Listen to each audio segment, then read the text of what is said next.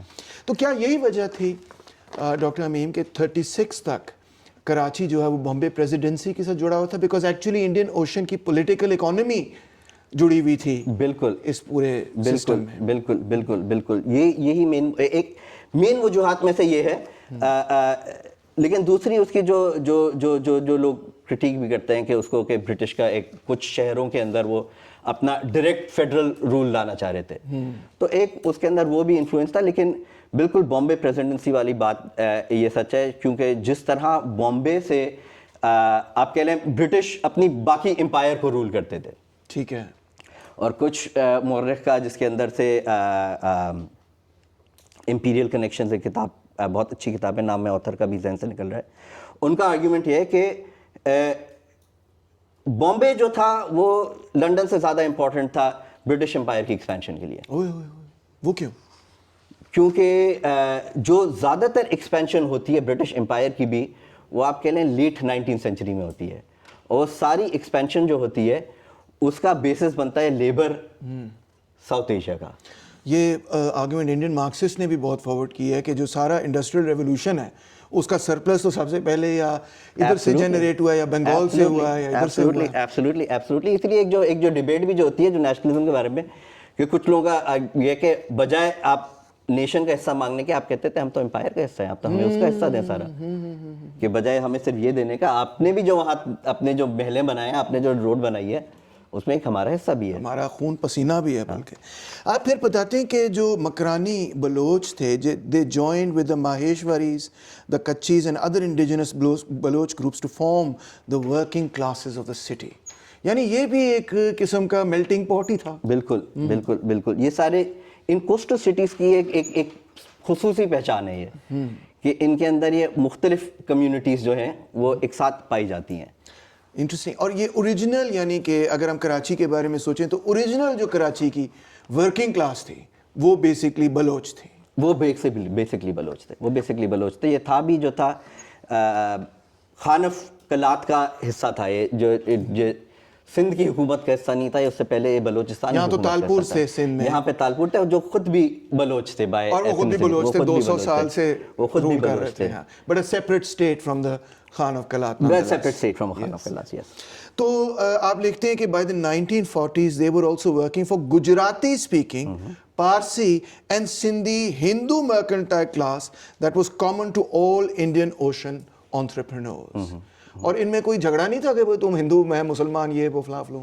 جھگڑے بالکل ہوتے تھے, وہ تو کوئی بھی لوگ ساتھ رہتے ہیں, آپ ڈفرینس کے ساتھ ایک رہنے کا ایک مطلب ہوتا ہے, لیکن وہ جھگڑے اس طرح سے اسٹیٹ کے اوپر, سسٹمز کے اوپر اس طرح سے وہ میپڈ آن نہیں تھے. اچھا.